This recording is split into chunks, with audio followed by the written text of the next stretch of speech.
Bismillahirrahmanirrahim. Innal hamdalillah nahmaduhu wa nasta'inuhu wa nastaghfiruh wa na'udzu billahi min shururi anfusina wa min sayyiati a'malina. Man yahdihillahu fala mudilla lahu wa man yudlil fala hadiya lahu. Asyhadu an la ilaha illallah wahdahu la syarika lahu wa asyhadu anna Muhammadan 'abduhu wa rasuluh. Ya ayyuhalladzina amanu taqullaha haqqa tuqatih wa la tamutunna illa wa antum muslimun. Ya ayyuhan nasu ittaqu rabbakum alladzi khalaqakum min nafsin wahidah wa khalaqa minha zawjaha wa batha minhuma rijalan katsiran wa nisaa'a wattaqullaha alladzi tasaaluna bihi wal arham innallaha kana 'alaykum raqiba. Ya ayyuhalladzina amanu taqullaha wa qulu qawlan sadida yuslih lakum a'malakum wa yaghfir lakum dhunubakum wa man yuti'illaha wa rasulahu faqad faza fawzan 'azima. Amma ba'd, fa inna asdaqal hadithi kitabullah wa khairal hadi hadi Muhammadin sallallahu alaihi wasallam wa syarrul umuri muhdatsatuha wa kullu muhdatsatin bid'ah.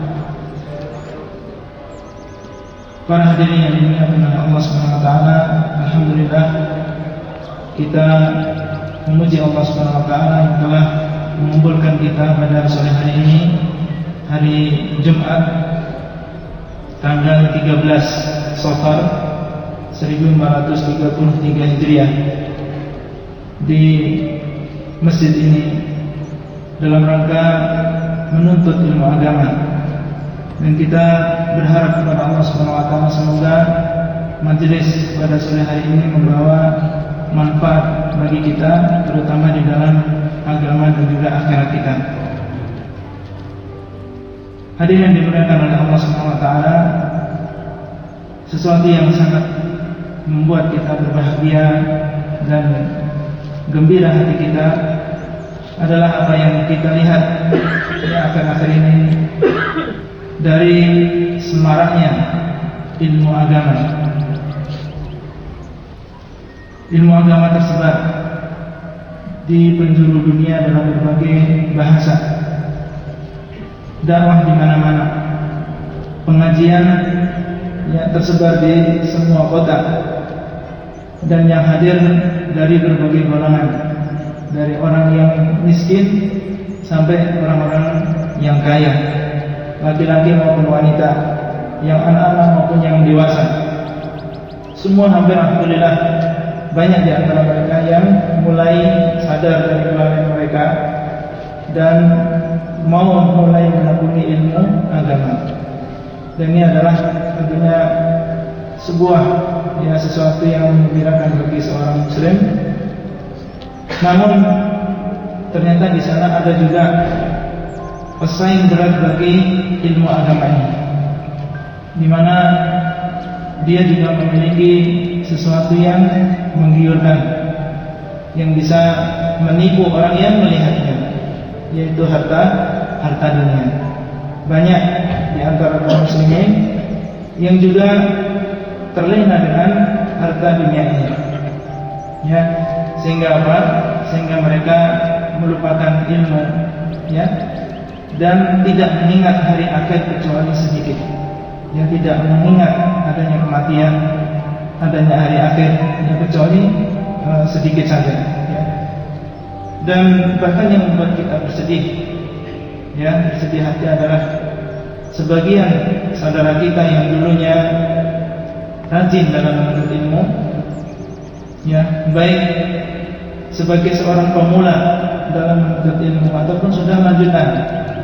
Banyak di antara mereka yang juga tertipu dengan dunia ini, sehingga sebagian mereka mengganti kenikmatan ilmu yang sudah Allah anugerahkan kepadanya, ya, diganti dengan kenikmatan dunia semata, ya, yang belum tentu dia dapatkan.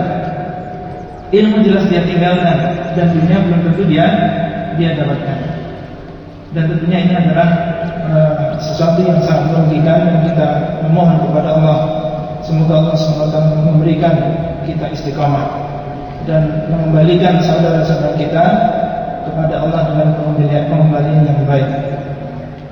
Rasulullah SAW telah menyebutkan dua golongan ini, yaitu penuntut ilmu agama dengan pencari dunia, di dalam sebuah hadis, dan mensifati keduanya sebagai orang yang rakus, orang yang kalah. Beliau sama-sama mengatakan, man humani la yashba'an. Dua orang atau dua golongan yang rakus yang tidak akan kenyang. Man humun fi ilmin la yashba'. Orang yang lapar, orang yang rakus di dalam ilmu agama, maka dia tidak akan kenyang. Wa man humun fi dunya la yashba'. Dan orang yang rakus terhadap dunia, maka dia juga tidak akan kenyang. Ya, hadis ini diriwayatkan oleh Hakim dalam Al-Mustadrak dari Anas bin Malik. Hakim mengatakan hadisnya sahih, menurut Bukhari dan Muslim. Dan Imam Zahabi mengatakan saya tidak bukan penyakit di dalam hadis ini, dan hadis ini disahihkan oleh Syekh Al-Albani rahimahullah. Kemudian Abdullah bin Mas'ud, dia pernah memberikan sedikit keterangan tentang hadis ini. Beliau mengatakan, man humani la yashba'an. Dua orang yang rakus yang tidak akan kenyang, sahibul ilmi wa sahibud dunya. Penuntut ilmu dengan penuntut dunia tidak akan kenyang. Beliau mengatakan wala yastawiyan, dan keduanya ini tidak sama. Sama-sama rakus, akan tetapi tidak sama. Amma sahibul ilmi fayazdadu ridan birrahman. Adapun orang yang menuntut ilmu agama, semakin dia banyak menuntut ilmu agama, semakin dia rakus, maka semakin bertambah keridhaan Allah kepadanya. Wa amma sahibud dunya fayatamada fid dunya. Maka adapun orang yang rakus dengan dunia, semakin dia rakus, maka dia akan semakin melampaui batas. Athar ini diriwayatkan oleh Ad-Darimi.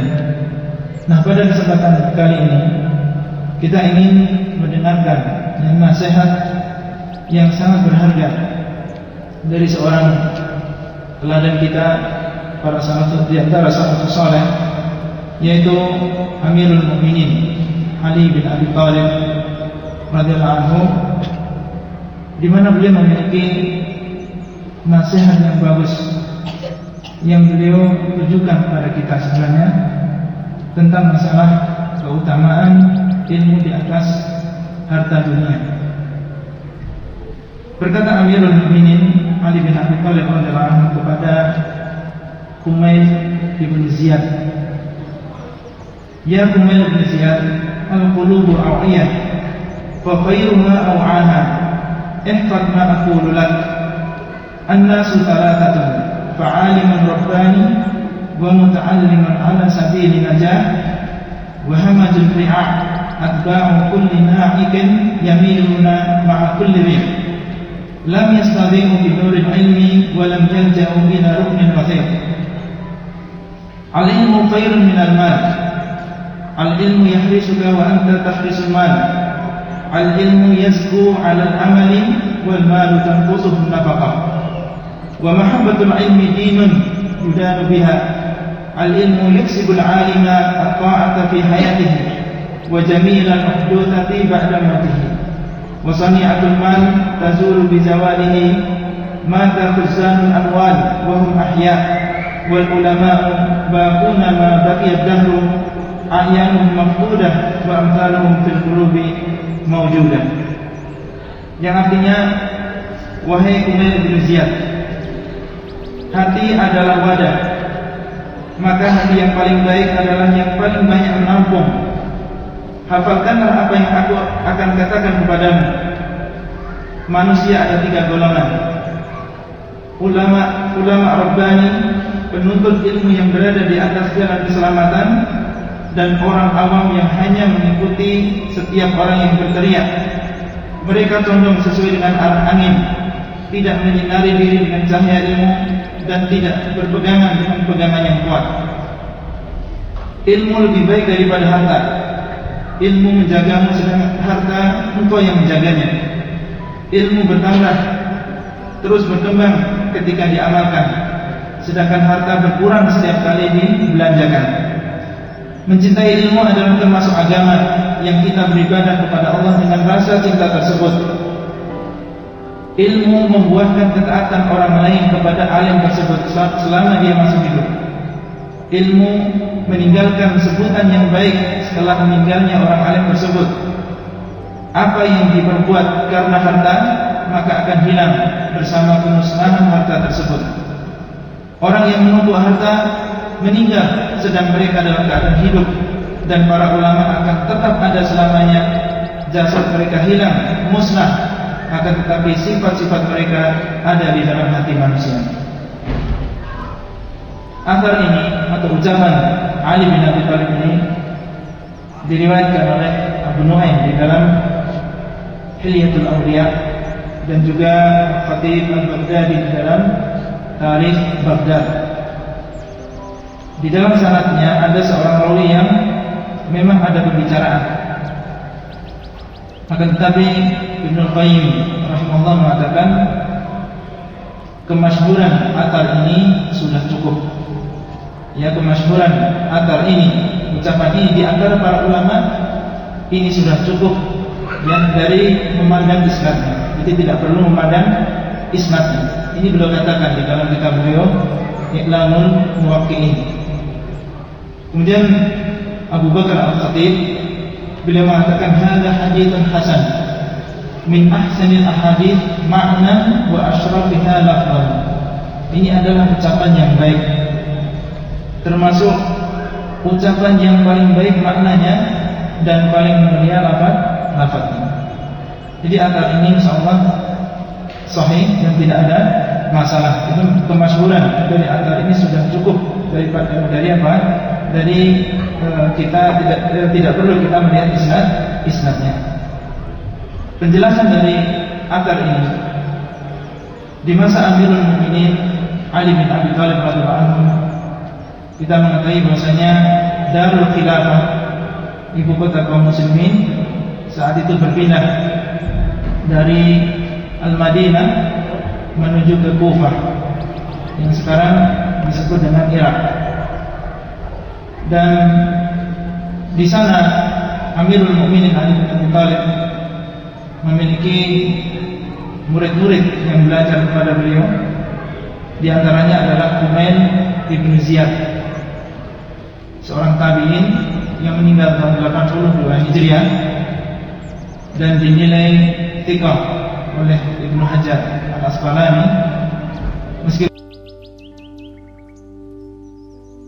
ini memiliki pemahaman tasyayyu', yaitu orang-orang yang berpendapat mengedepankan Ali bin Abi Thalib di atas Utsman bin Affan radhiyallahu anhu.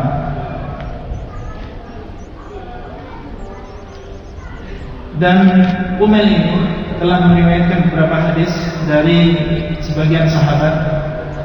Di antaranya adalah Ali bin Abi Thalib, yang kemudian Umar bin Khattab, kemudian Abdullah bin Mas'ud, dan juga Abu Hurairah. Dan banyak juga ulama-ulama besar yang belajar kepada beliau. Di antaranya adalah Al-A'mash, Sulaiman bin Mihran, dan juga Abu Ishaq Al-Hamadani, dan juga yang lain. Ali bin Abi Thalib radhiyallahu anhu berkata kepada Umair bin Ziyad ini, wahai Umair bin Ziyad, hati adalah wadah, maka hati yang paling baik adalah hati yang paling banyak menampung. Ini adalah isyarat atau keterangan dari Amirul Mukminin bahwasanya hati yang kita miliki ini adalah diibaratkan sebuah wadah. Wadah tempat yang digunakan untuk menampung ilmu. Beliau ingin menasihati kepada kita supaya kita benar-benar menjaga wadah dan tempat untuk menampung ilmu agama. Supaya kita sebagai seorang muslim benar-benar menjaga kebersihan hati kita, menservis hati kita. Bagaimana supaya ilmu yang datang ke hati ini betah berada di dalam hati kita. Karena dia diibaratkan sebagai apa? Sebagai wadah, tempat untuk menampung ilmu agama. Dan hati yang kotor dengan kemaksiatan, dengan dosa, maka hati yang seperti ini tidak cocok untuk ilmu agama. Ilmu tidak akan betah berada lama-lama di dalam hati yang kotor. Diibaratkan kalau kita memiliki rumah, ya, tentunya kita akan merasa betah dan nyaman apabila kita tinggal di rumah yang bersih, ya, yang rapi, tidak banyak hewan yang mengganggu kita, tidak banyak tikus, ya, tidak banyak kecoa, dan juga aman dari masuknya ular. Maka rumah yang seperti ini, rumah idaman yang bersih yang seperti ini, itu yang kita inginkan dan kita akan betah tinggal di sana. Akan tapi kalau seseorang yang tinggal di sebuah rumah yang sempit, ya, kemudian kotor, banyak tikus keluar masuk, dia beranak pinak di rumah, ya, kemudian gak aman dari yang namanya ular, ya, maka rumah yang seperti ini, ya, orang yang tinggal di dalamnya tidak akan betah. Seandainya dia mau tinggal sebentar, ya, kemudian dia mencari rumah yang lain, meskipun harus ngontrak. Ya, ini diibaratkan adalah ilmu kita. Jadi ilmu akan betah di dalam sebuah hati yang bersih. Ya, semakin bersih hati kita, maka ilmu akan semakin betah berada di dalam hati kita. Tetapi kalau hati kita semakin kotor, ya, dengan kemaksiatan dan juga dosa, maka ilmu semakin tidak betah. Oleh karena itu, hendaknya seorang penuntut ilmu, ya, menjaga senantiasa dirinya dari kemaksiatan. Ya, kemaksiatan dalam berbagai macamnya. Entah itu maksiat yang berasal dari telinga, dari mata, memandang sesuatu yang diharamkan, ya, atau membayangkan dengan hatinya. Maka, ya, seorang penuntut ilmu hendaklah dia berusaha untuk tidak memperbanyak kemaksiatan. Ya, menjaga hatinya, yang membentengi hatinya dari kemaksiatan, dari kotoran-kotoran yang akan membuat ilmu yang ada dalam hati kita ini pergi.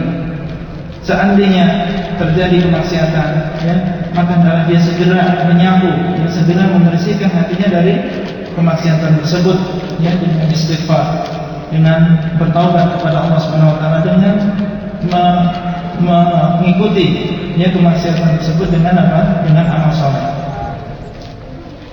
Dan tidak mungkin, ya, seseorang di dalam mencari ilmu agama itu hanya mengandalkan hafalan, ya, memperbanyak majelis, ya, memperbanyak membaca, memperbanyak mendengarkan. Tidak cukup dengan itu, ya. Tidak cukup seseorang hanya melakukan itu semua tanpa menjaga hatinya. Setiap hari hatinya dimasukin ilmu agama, akan tetapi hatinya tidak dijaga kebersihannya, maka yang demikian itu akan membuat ilmu yang masuk di dalam hatinya akan menjauh darinya. Oleh karena itu, kalau kita baca, ya, sirah para ulama zaman dulu, ya, di mana mereka memiliki hafalan yang banyak, yang memahami agama dengan pemahaman yang luas dan dalam, ya, kita dapatkan mereka adalah orang-orang yang bertakwa, ya, dan menjauhi sejauh-jauhnya yang namanya kemaksiatan. Imam Syafi'i rahimahullah pernah bertanya kepada guru beliau yaitu Waqi', ya, syakautu ila Waqi'in su'a hifdhi fa arsyadani ila tarkil ma'asi wa akhbarani bi anna al-ilma nurun wa nurullah la yuhda lil 'asi. Ya, beliau mengatakan, aku pernah mengadu kepada guruku yaitu Waqi' tentang jeleknya hafalanku. Ya, beliau mengadu kepada gurunya, ya, guru, kenapa kok hafalan saya jelek? Ya, tentunya jeleknya hafalan Imam Syafi'i lain dengan jeleknya kita, ya. Beliau mengatakan, kenapa kok saya tidak menghafal dengan baik? Fa arsyadani ila tarkil ma'asi. Maka Waqi' memberikan petunjuk kepadaku supaya aku meninggalkan kemaksiatan. Meninggalkan apa? Kemaksiatan. Wa akhbarani, yang beliau mengabarkan kepadaku bi annal ilma nurun, bahwasanya ilmu agama adalah cahaya. Wa nurullah la yuhda lil 'asi, dan cahaya dari Allah Subhanahu wa taala tidak diberikan kepada orang yang bermaksiat. Jadi Waqi' cuma memberikan satu jalan keluar untuk memiliki hafalan yang kuat, yaitu dengan cara meninggalkan kemaksiatan. Murid beliau yang lain pernah bertanya kepada Waqi' juga, ya, bagaimana aku bisa mendapatkan hafalan yang kuat? Maka beliau mengatakan, ista'in ala hifdzi bi qillatil dzunub. Hendaklah engkau membantu hafalanmu dengan cara mengurangi dosa. Hendaklah engkau membantu memperkuat hafalanmu dengan apa? Dengan mengurangi dosa. Satu rumus saja untuk mendapatkan hafalan yang baik supaya kita bisa memahami ilmu, bisa menghafal ilmu, itu dengan cara apa? Mengurangi dosa. Sufyan bin Uyainah, ya, min a'immatul muhadditsin, dia termasuk imam ahli hadis. Ya, beliau pernah ditanya, bagaimana engkau bisa mendapatkan ilmu atau bisa mendapatkan hafalan yang sekuat ini? Ya, beliau mengatakan bitarkil ma'asi, ya, dengan cara meninggalkan kemaksiatan. Beliau tidak menyebutkan caranya adalah dengan meminum obat ini atau membaca ayaat ini supaya bisa kuat hafalan, tidak. Ya, beliau cuma menyebutkan satu cara saja, yaitu dengan apa? Dengan meninggalkan kemaksiatan. Ya, ini menunjukkan kepada kita bahwa pentingnya kita di dalam menuntut ilmu agama yang membersihkan hati kita dari kotoran-kotoran dari dosa-dosa. Mungkin ada di antara kita yang mengatakan, Ustaz, saya perasaan tidak atau jarang berbuat dosa. Saya tidak berzina, dan saya juga tidak minum khamar, tidak minum minuman keras, ya, dan saya tidak melihat perempuan yang ajaib, saya tidak merokok. Pokoknya saya jarang berbuat maksiat. Tapi kok saya tetap apa? Kurang di dalam menghafal. Maka kita katakan terkadang yang namanya dosa itu bukan hanya amalan saja, tapi dosa juga dilakukan oleh hati kita. Seseorang kadang memang dia tidak melakukan perbuatan dosa-dosa yang zahir, akan tetapi dia berdosa dengan hatinya. Misalnya dengan riya, ya, dengan riya atau dengan kesombongan, dia merasa lebih baik daripada yang lain. Ini adalah sebuah kemaksiatan, sebuah dosa yang kadang kita tidak merasa. Dan kita tahu yang namanya riya ini adalah syirik kecil, dan syirik kecil ini lebih besar daripada dosa yang besar. Ini adalah sebuah dosa. Jadi kadang seseorang, ya, tidak bisa menghafal karena adanya penyakit-penyakit apa? Dosa yang dilakukan oleh hati. Kemudian beliau mengatakan, hafalkanlah apa yang akan aku katakan kepadamu. Ini adalah hirs, semangat dari Amirul Mukminin ketika beliau mengajari muridnya, ya, mengajari muridnya, beliau mengatakan hafalkanlah. Jadi beliau ingin supaya ucapan yang beliau ucapkan ini dihafalkan oleh muridnya dan disampaikan kepada yang lain. Manusia ada 3 golongan.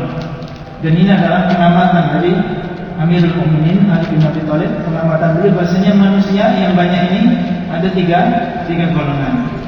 Dan wallah alam dimaksud dengan manusia di sini adalah umat Islam. Ya, umat Islam. Yang pertama, alim rabbani. Golongan yang pertama adalah ulama. Ya, dan ini adalah golongan yang pertama dan tertinggi tingkatannya, dan mereka sedikit di dunia. Alim rabbani, ulama yang rabbani, ini adalah ulama yang memiliki 3 sifat. Kalau salah satu dari 3 sifat ini tidak dimiliki, maka dia bukan ulama rabbani. Yang pertama adalah yang alim, dia berilmu. Kemudian yang kedua adalah amil, yaitu mengamalkan ilmu yang dia miliki. Kemudian yang ketiga adalah muallim, yaitu dia apa? Mengajarkan ilmu yang dia miliki kepada orang lain. Ini 3 syarat yang menjadi seorang alim rabbani, berilmu, mengamalkan dan juga mengajarkan ilmu tersebut kepada orang lain. Barulah dia disebut dengan seorang alim yang rabbani, yang memiliki tingkatan, dan dia adalah golongan yang paling tinggi.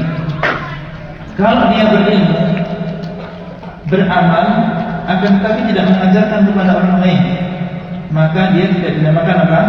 Alim yang rabbani. Atau dia berilmu dan mengajarkan kepada orang lain, akan tetapi dia tidak mengamalkan, maka dia juga tidak dinamakan alim rabbani. Sampai dia mengilmui, mengamalkan, dan juga mengajarkan kepada orang lain. Kemudian yang kedua adalah penuntut ilmu, kata beliau. Golongan yang kedua adalah penuntut ilmu yang berada di atas jalan keselamatan, ala sabilin najah. Ya, seorang penuntut ilmu yang berada di atas jalan keselamatan. Ini adalah golongan yang kedua, yaitu mereka adalah bukan ulama, akan tapi mereka sedang menuntut ilmu agama. Disifati oleh Amirul Mukminin bahwasanya mereka ini berada di atas jalan keselamatan. Ya, untuk menjadi golongan yang kedua ini, maka harus ada 3 syarat. Ya, yang pertama, penuntut ilmu tersebut menginginkan keselamatan dengan ilmunya, menginginkan keselamatan dengan ilmunya, yaitu keselamatan dirinya di dunia dan juga di akhirat. Ini berkaitan dengan hati. Syarat yang kedua yang dia pelajari, yang dia tuntut, ini adalah ilmu yang bermanfaat, yaitu ilmu agama. Seseorang yang menginginkan keselamatan tapi dia tidak mempelajari ilmu agama, maka dia tidak akan selamat, tidak akan mendapatkan keselamatan. Kemudian yang ketiga adalah mengamalkan apa yang dia pelajari. Ya, kalau dia bisa memenuhi 3 syarat ini, maka dia termasuk golongan yang kedua, insyaallah. Yaitu apa? Dia bermaksud ya mencari keselamatan, ingin mencari keselamatan. Kemudian yang kedua, dia mempelajari ilmu yang memang sebab mendapatkan keselamatan tersebut, yaitu ilmu agama. Kemudian dia mengamalkan ilmu tersebut, maka dia masuk dalam golongan yang kedua, insyaallah. Itu berada di dalam jalan keselamatan. Adapun orang yang menuntut ilmu ya agama bukan karena ingin mencari keselamatan, bukan mencari keselamatan dirinya, dan juga bukan mengajarkan orang lain, tetapi hanya ingin dunia, maka orang yang seperti ini, meskipun tiap hari dia kelihatan menuntut ilmu, akan tapi dia bukan termasuk golongan yang kedua yang berada di atas jalan keselamatan. Ya.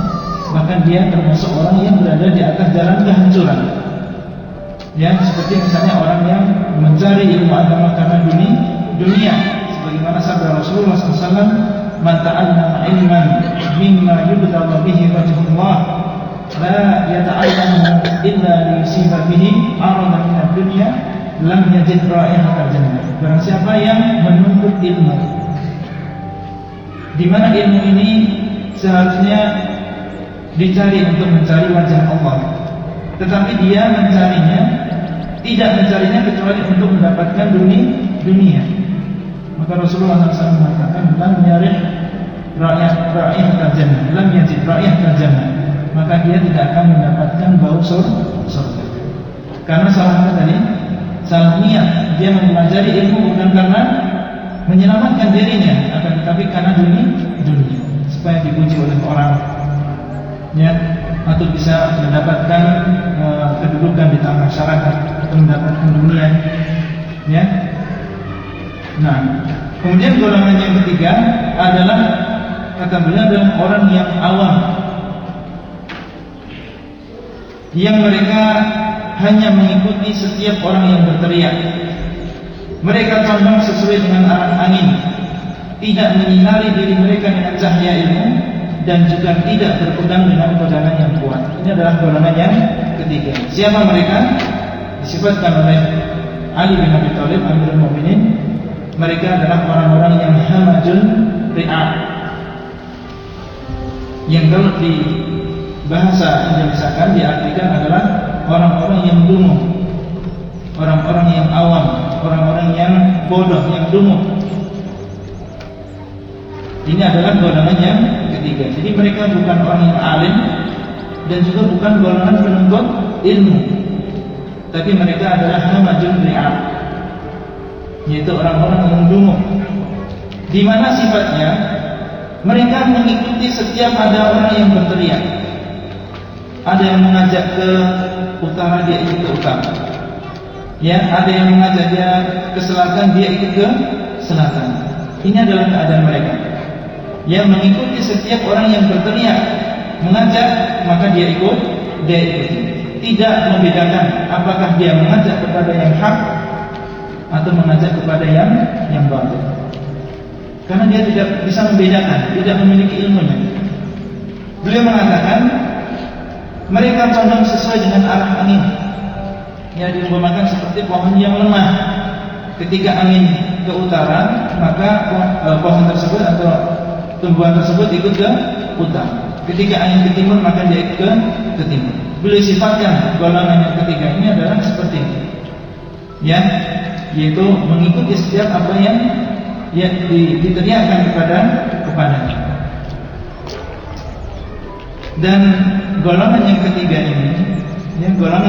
ini, mereka adalah orang yang paling berbahaya di dunia ini, paling berbahaya bagi agama dan juga dunia. Bagi agama dan juga dunia, mereka adalah golongan yang paling banyak di dunia ini daripada golongan yang pertama dan kedua. Meskipun mereka paling banyak, akan tetapi mereka adalah golongan yang paling rendah kedudukannya di sisi Allah Subhanahu wa taala. Dan mereka ini, yaitu golongan yang ketiga ini, setiap terjadi fitnah, setiap terjadi kekacauan, halu balau, ya, kekacauan di setiap daerah, maka yang menjadi sebab adalah golongan yang ketiga ini. Jadi yang menjadi sebab fitnah kerusakan di dunia ini adalah golongan yang ketiga, yaitu apa? Orang-orang yang disifatkan oleh Amirul Mukminin Ali bin Abi Thalib, bahasanya mereka adalah hamajul ri'ab, yaitu orang-orang yang tidak berilmu, yang jahil, orang-orang yang dungu. Ya. Kenapa mereka demikian? Beliau mengatakan tidak menyinari diri mereka dengan cahaya ilmu. Jadi mereka, golongan yang ketiga ini, tidak mau menyinari diri mereka, hati mereka dengan apa? Dengan ilmu agama. Berpaling dari ilmu agama. Dan mereka juga tidak berpegangan dengan pegangan yang kuat. Artinya apa? Dia tidak berilmu, ya, dan dia juga tidak mau bertanya kepada orang yang berilmu, ya. Dia tidak mau menyinari dirinya dengan ilmu, dan juga tidak mau apa? Bertanya. Padahal dia orang bodoh, tidak mengetahui. Jadi dia sudah tidak berilmu dan tidak mau bertanya kepada orang yang berilmu. Ini sebabnya kedua ini. Kenapa mereka disifatkan seperti itu? Ya, mengikuti setiap sesuatu yang diteriakkan kepada mereka. Ya, ini karena dua sebabnya. Yang pertama karena mereka tidak berilmu. Kemudian yang kedua, mereka tidak mau bertanya kepada orang yang berilmu. Nah, sekarang ya, kita sebagai pendengar, ya, seorang muslim, kita termasuk golongan yang mana? Apakah kita termasuk golongan yang pertama? Termasuk bukan? Ya, termasuk alim yang rabbani? Kita berharap, tapi sekarang kita bukan termasuk. Apakah kita ingin menjadi golongan yang ketiga? Ingin tidak? Tidak. Maka hanya ada satu pilihan, hendaklah kita menjadi golongan yang kedua. Siapa mereka? Itu orang-orang yang mau menuntut ilmu agama. Ya, mau menuntut ilmu agama. Yang membebaskan diri kita dari kebodohan. Tentunya kita tidak mau dikatakan orang yang jahil, orang yang dungu, orang yang bodoh, ya, orang yang tolol, tidak mau. ya kita ingin membebaskan dan tidak mau kita dicap seperti itu. Oleh karena itu, hendaklah kita berusaha dengan kesadaran diri kita sendiri untuk yang menyinari hati kita ini dengan ilmu, supaya kita bisa membedakan mana yang benar, mana yang salah, yang tidak mengikuti apa yang diomongkan oleh orang lain. Ya, itu adalah kelebihan orang yang berilmu, yang tidak mengikuti apa yang diomongkan oleh orang lain. Ya, dia memiliki barometer, dia memiliki timbangan. Kalau ucapan itu sesuai dengan Al-Quran dan Sunnah, maka itu yang benar. Ya, kalau tidak sesuai dengan Al-Quran dan Sunnah, maka itu yang salah dan wajib saya tinggalkan. Kemudian beliau mengatakan, ilmu itu lebih baik daripada harta. Ilmu lebih baik daripada harta. Ini adalah kalimat yang global yang beliau sampaikan sebelum beliau memperinci. Ya, supaya apa? Supaya orang yang mendengarkan ini yang berangan-angan atau rindu dengan apa yang akan diucapkan oleh beliau setelah itu. Apa segi kebaikan harta, kebaikan ilmu agama di atas harta dunia? Dan yang dimaksud dengan ilmu di sini adalah ilmu agama. Dan yang dimaksud dengan harta dunia di sini adalah harta dunia yang dicari hanya untuk untuk kesenangan dunia semata, bukan dicari karena Allah SWT. Ya, jadi maksud dengan ilmu di sini adalah ilmu agama, dan harta di sini adalah harta yang dicari untuk kesenangan dunia semata, bukan karena Allah. Beliau mengatakan ilmu lebih baik daripada harta. Beliau mengatakan ilmu menjagamu, sedang harta engkau yang menjaganya. Ilmu menjagamu, ilmu menjaga pemiliknya dari musibah, dari kecelakaan baik di dunia maupun di akhirat. Ilmu yang akan menjaga pemiliknya. Di akhirat jelas, karena orang yang berilmu maka akan mengetahui mana yang benar, sehingga apa? Dia bisa ikuti kebenaran tersebut. Dia mengetahui mana yang wajib, sehingga dia bisa amalkan. Ya, adapun orang yang tidak berilmu maka dia tidak tahu ini wajib, sehingga dia meninggalkan kewajiban. Dan orang yang berilmu tahu bahwasanya ini salah, sehingga dia bisa tinggalkan. Tahu bahwasanya ini adalah maksiat, hukumnya haram, ya, maka dia tinggalkan. Berbeda dengan orang yang jahil, ya, yang tidak mengetahui bahwasanya ini adalah haram, sehingga dia lakukan. Kalau seseorang di dalam hidupnya mengikuti kebenaran dan meninggalkan al-batil, kebatilan, yang tidak diberikan istiqomah oleh Allah SWT sampai dia meninggal, maka ini adalah keselamatan dia di mana? Di akhirat. Ini jelas bahwasanya ilmu menjaga kita di akhirat. Ilmu menjaga seseorang di dunianya, ya, ilmu akan menjaga pemiliknya dimanapun dia berada. Ya, dalam keadaan yang penting, dalam keadaan senang, dalam keadaan apapun, ilmu akan menjaganya sesuai dengan kadar ilmu yang dia miliki. Satu contoh bahwasanya ilmu menjaga seseorang di dunia adalah hadis yang diriwayatkan oleh Imam Muslim, yang diceritakan di situ bahwasanya dulu ada seseorang yang membunuh 99 orang. Kemudian dia ingin bertaubat kepada Allah dan bertanya, ya, kemana saya bisa bertanya apakah taubat saya ini diterima atau tidak. Akhirnya dia ditunjukkan kepada seorang ahli ibadah, ya, ditunjukkan kepada seorang ahli ibadah. Kemudian ditanya, wahai fulan, saya sudah membunuh 99 orang. Apakah Allah SWT masih menerima saya? Masih menerima taubat saya? Maka ahli ibadah yang dia beribadah siang dan malam, ya, setiap waktu, ya, dia merasa ini adalah membunuh satu orang itu sudah merupakan kecelakaan yang musibah yang besar, dosa yang besar. Apalagi ini membunuh berapa? 99.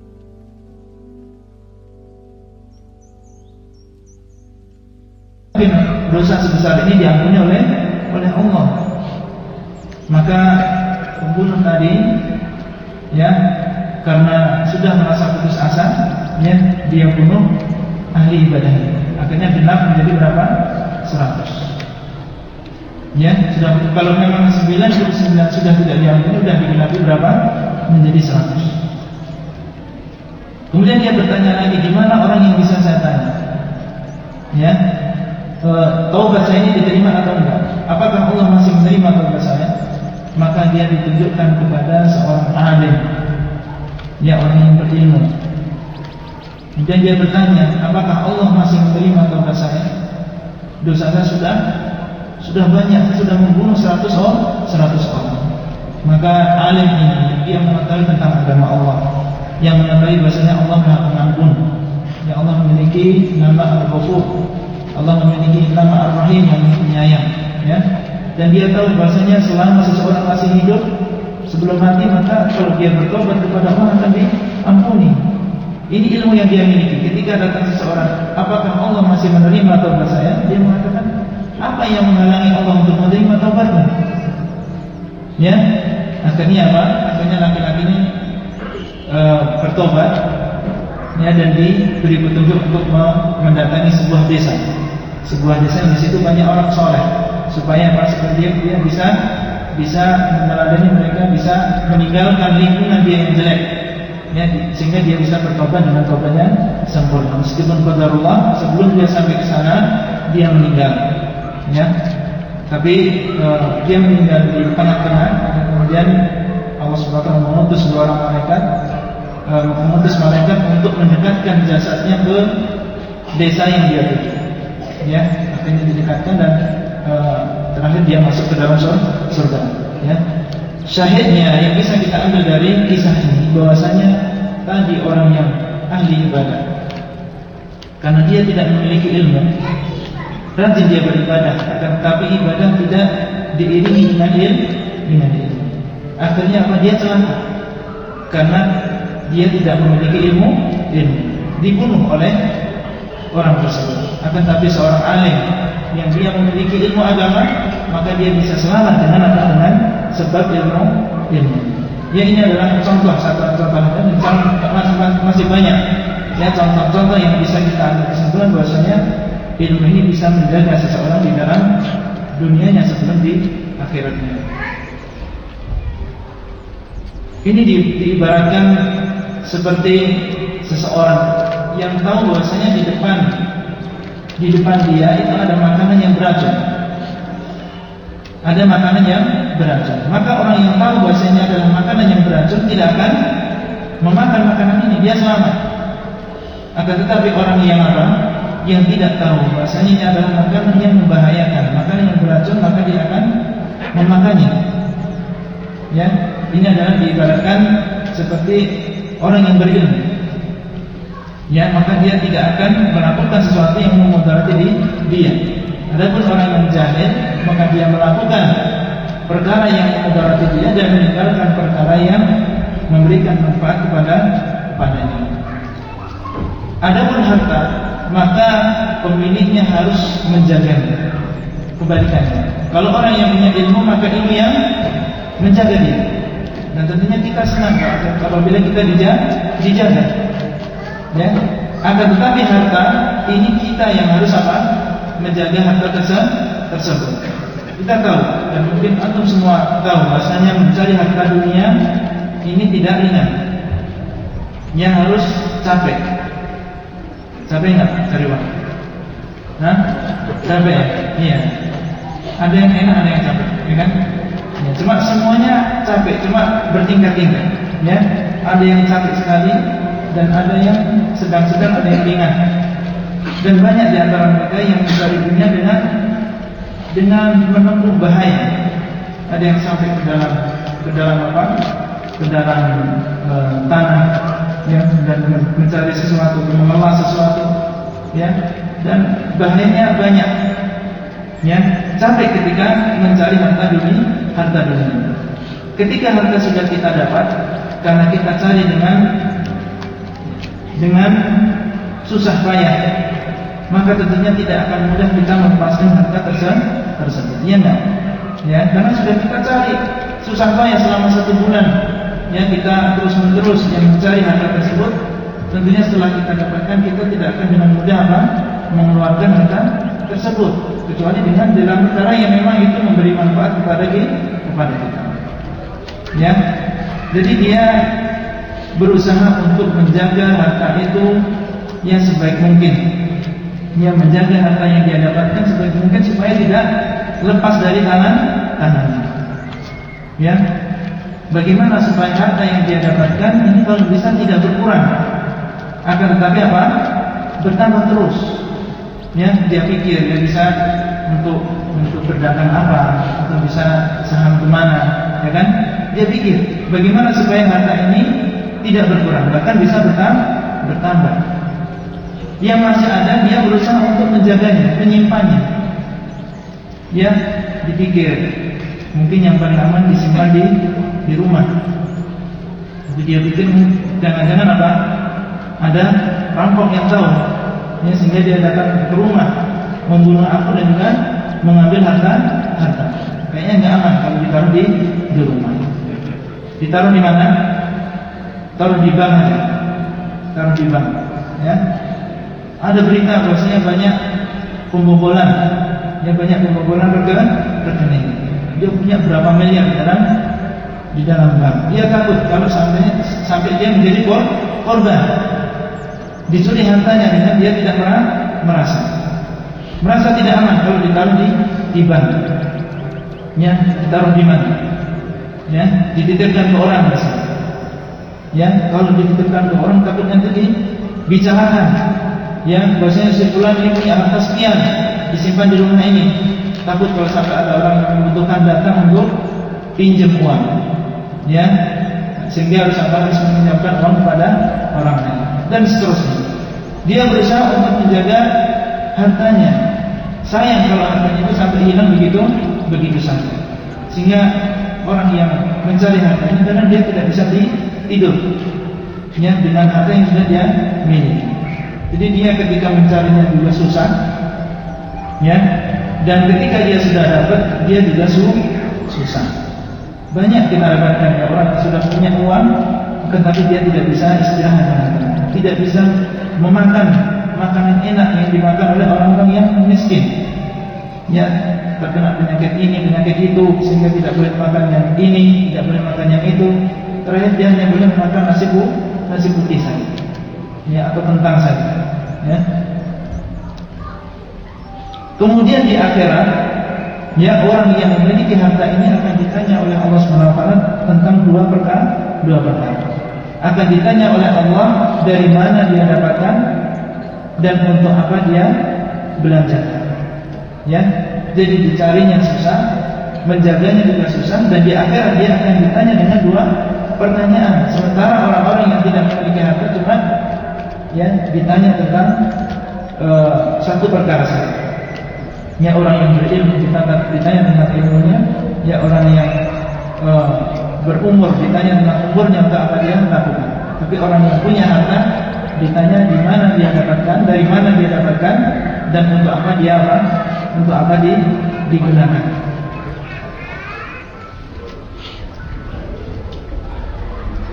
Kemudian beliau mengatakan ilmu bertambah. Jadi yang pertama, ilmu menjaga kita, sedangkan harta kita yang jaga. Kemudian yang kedua, ilmu bertambah, terus berkembang ketika diamalkan. Dalam riwayat yang lain, alal infaq, ya, ilmu berkembang ketika diinfakkan, diberikan kepada orang lain. Sedangkan harta berkurang ketika dibelanjakan. Ketika dikeluarkan, maka harta itu akan berkurang. Ilmu bertambah terus ketika diamalkan. Bagaimana bertambah ketika diamalkan? Seseorang yang tahu, ya, sebuah perkara, kemudian diamalkan, maka dia akan ingat terus. Semakin banyak dia amalkan, ya, karena ilmu tersebut, karena mengingat ilmu tersebut, maka akan semakin dia ingat. Orang misalnya mendengar bahwasanya sebaik-baik sholat itu adalah sholat malam. Ya, afdhalus sholat ba'dal fardhi sholatul lail. Ya, hadisnya Abu Hurairah radhiyallahu anhu. Ya, dalam Sahih Muslim bahwasanya sebaik-baik sholat adalah setelah fardhu adalah sholat malam. Dia dengar hadis, kemudian dia amalkan. Bagaimana? Dia sholat malam. Ya, sebelum dia sholat dia ingat hadisnya bahwasanya sebaik-baik sholat setelah sholat fardhu adalah sholat malam. Diriwayatkan oleh Imam Muslim. Dia ingat, kemudian dia kerjakan. Besoknya ketika sholat malam lagi dia ingat hadisnya. Ya, bahasanya sebaik-baik sholat setelah sholat fardhu adalah sholat malam. Diriwayatkan oleh Imam Muslim. Terusnya. Ketika kita kira-kira dia lakukan selama seminggu, kita tanya pada hari yang ketujuh, ya, apa fadilah sholat malam? Tentunya dia akan langsung mengatakan sebaik-baik sholat setelah sholat fardhu adalah sholat malam. Siapa yang meriwayatkan hadis ini? Sahih Imam Muslim. Dia akan ingat. Lain dengan orang yang mendengar hadis ini kemudian tidak dia amalkan. Ya, sehari, ya ketika besok kita tanya dia tidak diamalkan, kita tanya apa fadilahnya sholat malam. Dia ada amalan lupa yang hadisnya, tapi saya kemarin dengar, ya. Ketika diingatkan, nah dia baru ingat. Mungkin kalau kita tanya seminggu kemudian dia sudah tidak ingat sama sekali. Jadi yang namanya ilmu setiap kali diamalkan maka akan apa? Semakin dalam di dalam hatinya. Lain kalau tidak diamalkan. Oleh karena itu para ulama zaman dulu, karena mereka menuntut ilmu, setiap mendengar hadis diamalkan maka mereka hafal. Ya, oh hadis ini saya dengar di sana dari Syekh Fulan. Beliau apa? Karena beliau amalkan. Ya. Kemudian ilmu ini bertambah dengan disampaikan. Jadi bertambah dengan diamalkan dalam sebuah riwayat dan riwayat lain bertambah dengan diinfakkan, yaitu disampaikan kepada orang lain. Karena apa? Karena yang namanya ilmu ini seperti api yang kecil, ya kan? Kalau kita ambil, ya kita punya lilin, ya kan? Lilin yang satu awalnya, api ini di atas lilin satu, kemudian kita ambil 5 lilin yang lain. Api yang pertama berkurang tidak? Tidak, tapi bertambah menjadi berapa sekarang? Menjadi 6. Api yang awalnya satu menjadi berapa? Menjadi 6 lilin. Di situ ada api semua. Demikian pula ilmu. Ilmu yang awalnya cuma satu dimiliki oleh orang, ketika disampaikan kepada 5 orang, maka ilmu yang ada di dalam orang yang pertama tidak akan berkurang, bahkan menjadi apa? Bertambah. Ini namanya ilmu. Setiap kali diinfakkan, setiap kali disampaikan kepada orang lain semakin bertambah. Ya, lain dengan apa? Lain dengan harta. Setiap kali diberikan kepada orang, maka semakin apa?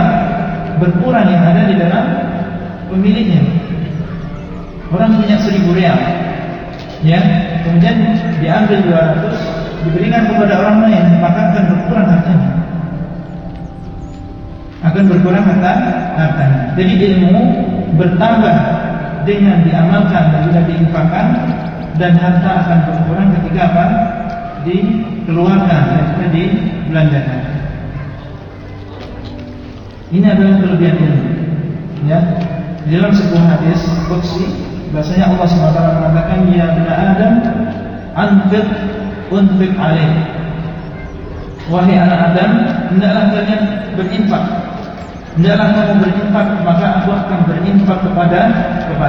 Hadis ini ya sahih, yang muttafaqun alaih dari hadisnya Abu Hurairah radhiyallahu anhu. Wahai anak Adam, kata Allah, hendaklah aku berinfak, maka aku akan berinfak kepada.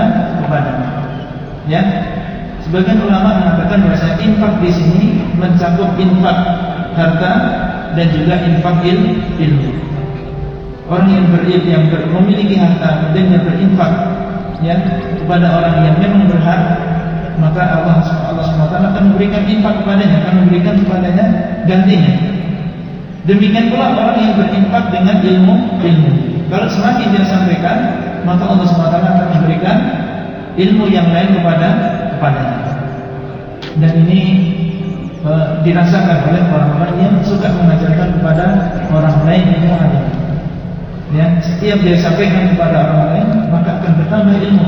kadang dia tidak pernah berpikir tentang masalah ini, tetapi ketika disampaikan kepada orang lain, ya, tersirat masalah ini di dalam hatinya, sehingga di situ bertambah ilmu, dan ini bisa dirasakan oleh orang-orang yang berkecimpung di dalam mengajarkan manusia kebaikan, yaitu ilmu agama.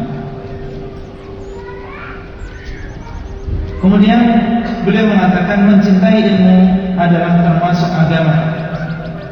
Mencintai ilmu adalah termasuk agama, yang kita beribadah kepada Allah dengan rasa cinta kita terhadap ilmu tersebut. Ya, jadi mencintai ilmu ini adalah termasuk agama, dicintai oleh Allah Subhanahu wa taala. Kenapa dicintai? Karena yang pertama, ilmu ini adalah warisan para nabi. Warisan para nabi. Dan mencintai ilmu berarti kita mencintai warisan para anbiya. Ya, mencintai warisan para anbiya berarti kita mencintai mereka, mencintai para anbiya. Kemudian yang kedua, mencintai ilmu. Kalau kita sudah cinta sesuatu, maka rasa cinta kita ini kepada ilmu kita ini akan membawa kita untuk mengamalkan ilmu tersebut.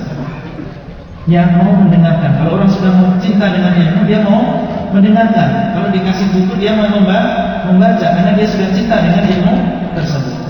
Sehingga diharapkan nanti dia akan mengamalkan apa yang dia dengar, mengamalkan apa yang dia baca. Adapun orang yang tidak suka dengan ilmu, ya, dengan ilmu agama, maka orang yang seperti ini tidak diharapkan, ya, dia bisa mendatangi majelis-majelis seperti ini. Dia tidak suka mendengarkan ilmu agama, ya. Maka kalau dia tidak mendengar kebenaran, bagaimana dia bisa mengamalkan kebenaran? Demikian pula kenapa kita mencintai ilmu? Karena Allah SWT alim, dan Allah mencintai setiap orang yang alim. Allah Maha mengetahui, dan Allah mencintai orang yang mengetahui, orang yang berilmu. Ya, semakin dia memiliki ilmu yang banyak tentang agama ini, maka semakin dicintai oleh Allah. Jadi mencintai ilmu agama adalah sebuah ibadah yang dicintai oleh Allah Subhanahu wa taala. Adapun mencintai dunia, maka ini adalah mazmum. Yang mencintai dunia ini adalah sesuatu yang tercela. Apalagi kalau sampai kecintaan kita kepada dunia menjadikan kita lalai dari tujuan kita diciptakan di dunia ini, yaitu untuk beribadah kepada Allah. Maka ini sangat tercela. Ya, karena Allah berikan kepada kita harta ini untuk kita beribadah. Yang Allah memberikan kita harta, memberikan kita rezeki, tujuannya adalah untuk kita beribadah. Kalau sampai kita diberikan justru malah membuat kita lalai, maka yang seperti ini tentunya dicela oleh Allah Subhanahu wa taala. Kemudian beliau mengatakan ilmu membuatkan ketaatan orang lain kepada alim tersebut. Yang namanya ilmu agama itu menjadikan orang lain menjadi taat kepada orang alim tersebut. Ya, bagaimana maksudnya? Yang orang yang berilmu, maka kalau dia berbicara akan didengar. Kalau dia berpendapat dengan sebuah pendapat, maka akan didengar.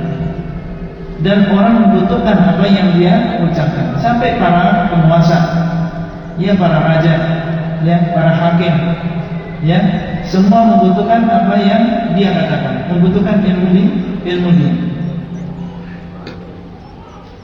Dan seorang alim, ya, kenapa dia ditaati? Karena seorang alim berarti dia tahu tentang kalamullah, tentang kalam Rasul, mengetahui tentang firman Allah SWT, mengetahui ayat Al-Quran, dan dia mengetahui hadis-hadis Rasulullah SAW. Sehingga kalau dia berbicara, dia berbicara sesuai dengan nas, sesuai dengan dalil, sehingga dia ditaati karena orang yang alim, ya, dia tidak berbicara kecuali dengan ilmu yang dia dapatkan dari Al-Quran maupun As-Sunnah, ya, sehingga dia ditaati oleh orang lain. Oleh karena itu ketika Allah berfirman, ya ayyuhalladzina amanu atti'ullaha wa atti'ur rasul wa ulil amri minkum, wahai orang-orang yang beriman, taatlah kalian kepada Allah dan taatlah kalian kepada Rasul. Wa ulil amri minkum, ada yang menafsirkan wa ulil amri di sini adalah ulama. Hendaklah kalian taat kepada Allah dan taat kepada Rasul dan juga para ulama.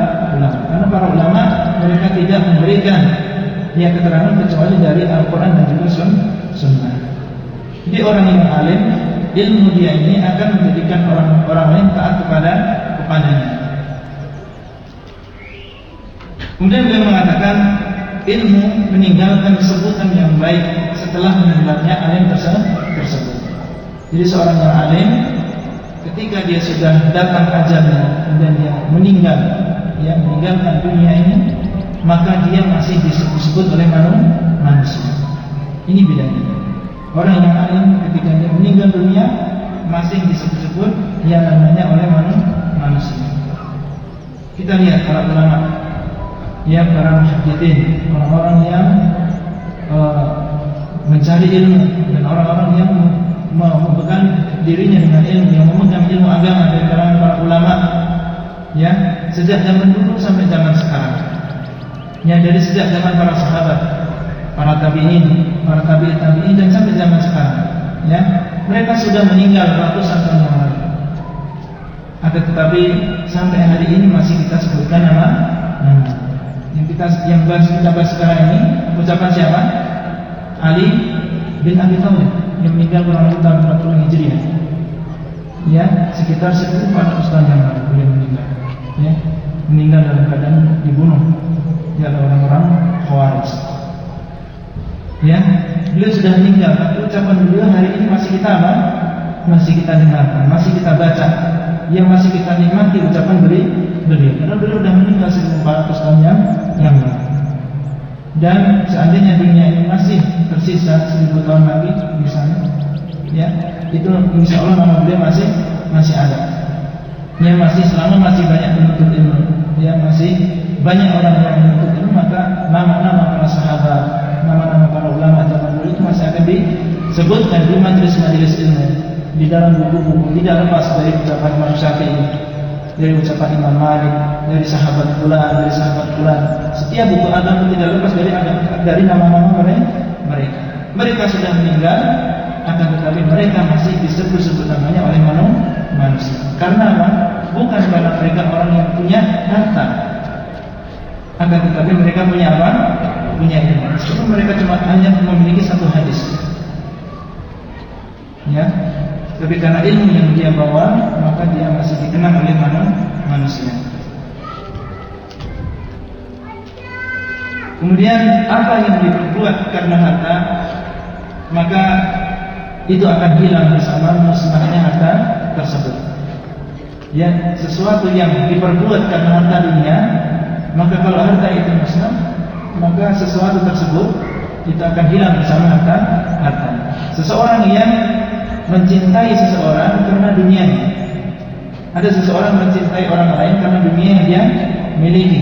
Seseorang menghormati orang lain karena dia memiliki harta. Ketika harta itu sudah hilang dari orang tersebut, sehingga dia menjadi orang yang fakir, maka dia sudah tidak memiliki penghormatan kepadanya, tidak mencintai dia, bahkan mengucapkan salam pun tidak. Dan ini banyak terjadi. Orang dihormati ketika dia memiliki hartanya, tapi ketika harta sudah lepas darinya, hilang darinya, maka orang tidak ada yang mau duduk bersama. Dia sudah menjadi orang yang fakir, yang sudah menjadi orang yang tidak berguna. Harta yang dulu dia banggakan sudah hilang. Tetapi orang yang berilmu, yang dihormati karena ilmunya, maka dia akan tetap terus dihormati sampai ketika dia sudah tua. Ketika dia sudah tidak mampu untuk mengajarkan kepada orang lain, tapi orang ingat bahwasanya orang ini dulu apa? Dulu mengajari kita agama. Tapi sekarang karena lemah, karena sakit, mungkin dia sudah tidak ingat apa yang sudah dia sampaikan dulu. Orang masih menghargai dia. Meskipun dia bertahun-tahun di akhir hayatnya beliau sudah tidak mengajarkan kita Al-Quran, sudah tidak mengajarkan kepada kita, sudah tidak duduk bersama kita di majelis ilmu karena sakit. Tapi orang masih tetap menghormati beliau sebagai seorang ulama dulu. Ini adalah ilmu. Adapun harta, maka orang yang berhubungan dengan orang lain karena harta, maka ketika harta tersebut hilang, orang tersebut tidak akan berhubungan lagi dengan orang yang menjadi fakir tadi. Kemudian beliau mengatakan orang yang menumpuk harta meninggal sedang mereka dalam keadaan hidup.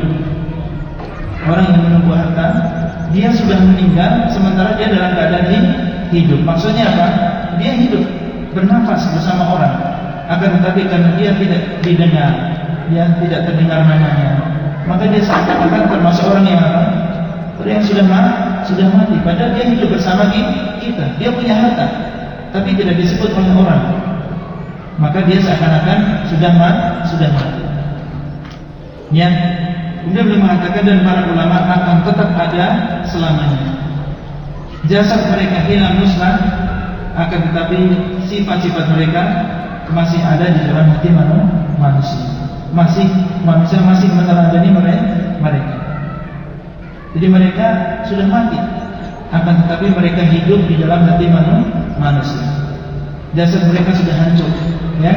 Jasad mereka sudah hancur, tetapi nama mereka, ya apa yang mereka lakukan, ucapan-ucapan mereka, perilaku mereka itu masih ada di dalam hati manusia. Dan ini adalah hidup yang hakiki. Ini adalah hidup yang sebenarnya. Ya, adalah hidup yang sebenarnya. Jadi orang hidup di dalam hati manusia. Ayo ikhwah rahimani wa rahimakumullah. Sebenarnya nasihat beliau masih panjang ya dalam masalah ini. Cuma yang berkaitan dengan judul kita adalah ya sampai di sini. Dan Ibnu Qayyim rahimahullah dalam sebuah kitab beliau yaitu Miftah dari Sa'adah, beliau berbicara panjang lebar tentang keutamaan ilmu di atas harta dunia.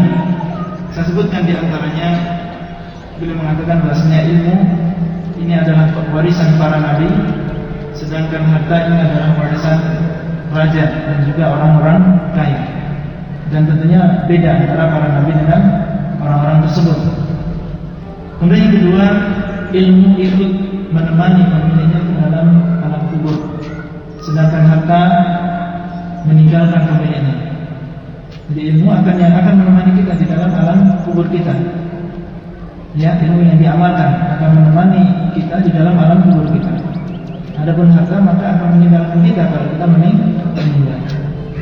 Kemudian yang ketiga, ilmu menghakimi harta dan harta tidak menghakimi ilmu. Ilmu yang mengatur harta, ya, adapun harta maka tidak mengatur ilmu.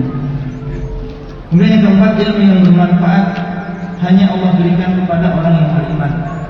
Adapun harta maka Allah berikan kepada orang yang beriman dan juga orang yang tidak beriman. Orang yang kafir pun Allah berikan harta. Adapun ilmu yang bermanfaat, ilmu agama, ini hanya Allah berikan kepada orang-orang yang Allah pilih. Ya, bukan sembarangan Allah berikan. Adapun harta dunia, maka ini diberikan kepada siapa saja yang mau, Allah akan berikan kalau Allah menghendaki. Ya, man kana yuridul ajilata ajjalna lahu fiha ma nasha'u liman nurid. Ya, barang siapa yang menginginkan kehidupan dunia, maka akan kami berikan kepada siapa yang kami kehendaki. Ya. Kemudian beliau mengatakan seorang yang alim dibutuhkan oleh semua orang, semua golongan, dari para raja, dari para penguasa sampai rakyat jelata. Sedangkan orang yang kaya yang butuh kepadanya adalah sebagian saja, yaitu orang-orang yang membutuhkan, orang-orang yang fakir. Ini yang membutuhkan orang kaya. Adapun orang yang alim, maka yang butuh kepada ilmunya adalah semua golongan. Kemudian yang keenam, ilmu mengajak pemiliknya untuk bertawadhu, yang merendahkan diri, merendahkan hati, dan juga mengajak pemiliknya untuk ikhlas kepada Allah SWT. Adapun harta, maka mengajak pemiliknya untuk saling memamerkan, menyombongkan diri. Bahkan yang namanya harta mengajak pemiliknya kadang untuk bermaksiat, dan ini banyak. Orang dulunya fakir, dia tidak banyak bermaksiat. Tetapi ketika dia memiliki harta, dia bisa melakukan apa yang dia inginkan. Yang dia gunakan hartanya untuk membeli sesuatu yang dia gunakan untuk bermaksiat kepada